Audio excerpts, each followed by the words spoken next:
இன்றைக்கி நம்ம எண்ணெய் கத்திரிக்காய் குழம்பு எப்படி வைக்கிறதுன்னு பார்க்கலாம்.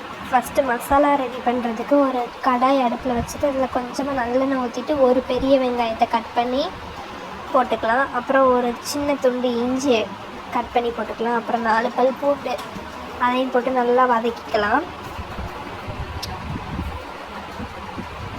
இது நல்லா ஃப்ரை ஆகட்டும். அதுக்கப்புறம் அதில் ஒரு டேபிள் ஸ்பூன் அளவுக்கு துருவின தேங்காய் அப்பலாட்டி நறுக்கின தேங்காவை ஆட் பண்ணி அதையும் வதக்கிட்டு ஒரு டேபிள் ஸ்பூன் ஜீரகம், ஒரு பிஞ்ச் வெந்தயம் போட்டு நல்லா வதக்கிக்கலாம். அப்புறம் இது கூட ஒரு 5-6 மிளகு சேர்த்து நல்லா வதக்கிட்டு ஒரு தக்காளியை கட் பண்ணி இது கூட சேர்த்து வதக்கிக்கலாம். அப்புறம் இது வதங்கினதும் இதை ஒரு மிக்சர் ஜாருக்கு மாற்றி நல்லா ஃபைனாக பேஸ்ட் பண்ணி வச்சிடலாம். அப்புறம் அதே கடாயில் கொஞ்சம் நிறைய நல்லெண்ணெய் ஊற்றிக்கலாம். ஒரு 4 ஸ்பூன் அளவுக்கு நல்லெண்ணெய் ஊற்றிட்டு எக்ஸு ஷேப்பில் கட் பண்ணி வச்சுக்கலாம். கத்திரிக்காய் எல்லாத்தையும் அந்த கட் பண்ணி வச்ச கத்திரிக்காய் எல்லாத்தையும் அந்த நல்லெண்ணெயில் போட்டு நல்லா ஃப்ரை பண்ணிக்கலாம். அடுப்பை லோ ஃப்ளேமில் வச்சு ஃப்ரை பண்ணுங்கள், அப்போ தான் டேஸ்ட்டு நல்லாயிருக்கும். அப்புறம் இந்த கத்திரிக்காய்க்கு மட்டும் லைட்டாக ஒரு பிஞ்ச் அளவுக்கு சால்ட்டு சேர்த்துக்கலாம். நல்லா வதங்கட்டும். அப்புறம் இது நல்லா வதங்கினதுக்கப்புறம் இதை இன்னொரு பிளேட்டுக்கு ட்ரான்ஸ்ஃபர் பண்ணிக்கலாம். அந்த கடாயில் ஏற்கனவே இருக்கிற எண்ணெயோட கடுகு போட்டு தாளிச்சிக்கலாம். அப்புறம் அது கூட ஒரு பிஞ்ச் வெந்தயம் போட்டு நல்லா தாளிச்சிட்டு கட் பண்ணி வச்ச 4 சின்ன வெங்காயம் கொஞ்சம் கருவேப்பிலை சேர்த்து நல்லா வதக்கிக்கலாம்.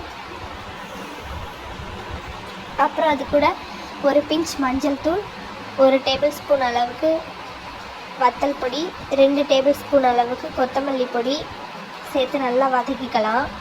கலரை இன்க்ரீஸ் பண்ணுறதுக்காக நம்ம காஷ்மீரி வத்தல் பொடி 1 ஸ்பூன் அளவுக்கு சேர்த்துக்கலாம். சேர்த்து நல்லா எண்ணெயில் ஃப்ரை பண்ணிக்கலாம். லோ ஃப்ளேமில் வச்சு தான் பண்ணணும். அப்புறம் இது கூட புளி கரைசல் ஊற்றிக்கலாம். கொஞ்சமாக ஒரு லெமன் சைஸ் புளி. அதுக்கப்புறம் நம்ம ஏற்கனவே அரைச்சி வச்ச பேஸ்ட்டை இது கூட சேர்த்துக்கலாம். சேர்த்து நல்லா கலந்துக்கலாம்.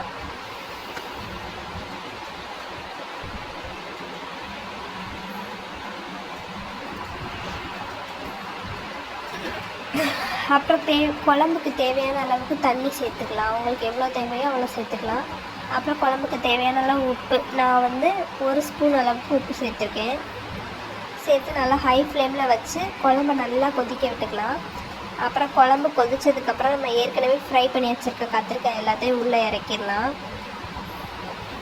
கத்திரிக்காய் சேர்த்து 5 மினிட்ஸ் கழித்து குழம்பு நல்லா கெட்டியானது குழம்பை இறக்கிக்கலாம். வீடியோ